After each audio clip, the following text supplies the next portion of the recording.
प्यारे देशवासियों, नमस्कार। मैं आप सबसे निवेदन करना चाहूँगा, अपील करना चाहूँगा कि महिलाओं के प्रति हमारे समाज को जागरूक होना पड़ेगा, जिम्मेदार होना पड़ेगा, क्योंकि सरकारों से ये उम्मीद हमको छोड़ देनी चाहिए।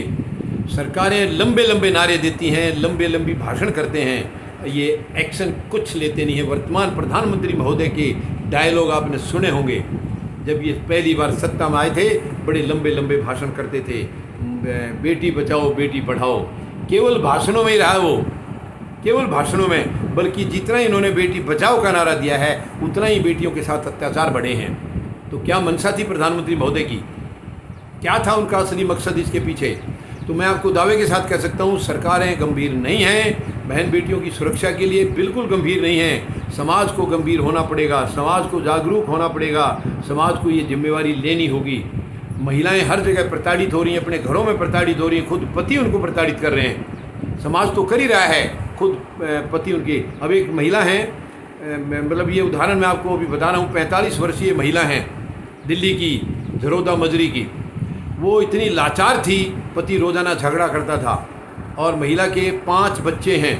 15 वर्ष की आयु में ये पहली बार माँ बन गई थी। पहली बात तो ये हमारे समाज को धिक्कार है कि इतनी कम उम्र में शादियाँ कर देते हैं। लेकिन चलिए, 5 बच्चे हैं, 5 बच्चों का गुजारा आज इस महंगाई में आप जान सकते हैं कि कैसे होगा। लाचार थी महिला, कम पढ़ी लिखी थी, यानी मिडिल क्लास से भी नीचे थी, और कोई साधन नहीं था, पति कुछ कमाता नहीं था, रोज़ाना झगड़े करता था। तो महिला ने कुछ बाहर जाकर नौकरी लेने की कोशिश की, छोटी मोटी कोई नौकरी मिली, लेकिन उससे गुजारा नहीं हुआ।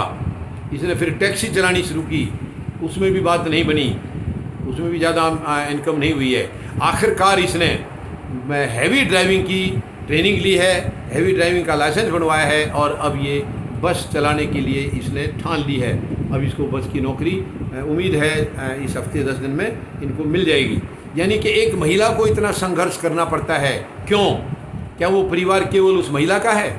क्या वो बच्चे केवल उस महिला के हैं? क्यों पति गैर जिम्मेदार हो जाते हैं? और साथ में अत्याचार, यानी वो कैसे भी करके मेहनत करके अपने बच्चों को पाल रही है, उसके साथ अत्याचार अलग से। काम करना नहीं पति ने, अत्याचार अलग से करना। क्यों? कब तक आखिर महिला सहेंगी ये शर्मनाक बात है। समाज को जागरूक होना पड़ेगा। अब छोड़ दीजिए सरकारों के भरोसे की बात, सरकारें गैर जिम्मेदार हैं, ये कभी ना हुई है किसी की और ना होंगी। इनको एक ही रास्ता है, इनको उखाड़ के एक संवैधानिक सरकार का गठन जनता को करना होगा, तभी वो इनके प्रति जागरूक होंगे।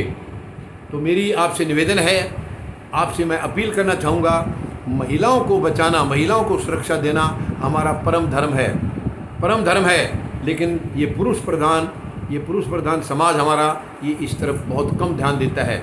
मेहरबानी करके आप आगे आएँ, आप जागरूक हों और जिम्मेवारी लें, ताकि महिलाओं को एहसास हो आखिर महिलाएं कौन हैं। कोई बाहर की थोड़ी हैं, हमारे परिवार की हैं। कोई हमारी बेटी है, कोई हमारी बहन है, कोई हमारी पत्नी है, कोई हमारी माँ है, यही तो हैं। फिर उनको प्रताड़ित क्यों किया जाता है?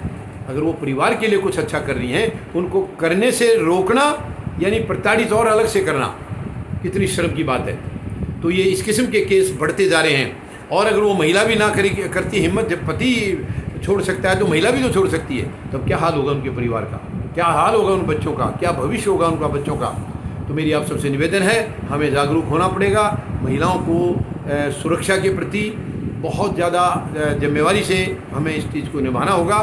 सरकारों का एक इलाज है, इनको उखाड़ा जाए और तुरंत ये सारी जिम्मेवारियाँ हम लोग खुद संभालें। उम्मीद है आप महिलाओं के प्रति ज़रूर मेरी अपील के ऊपर ध्यान देंगे और इसके ऊपर ज़रूर कोई ना कोई आगे अच्छा कदम बढ़ाएंगे। धन्यवाद। जय जवान, जय किसान, जय हिंद।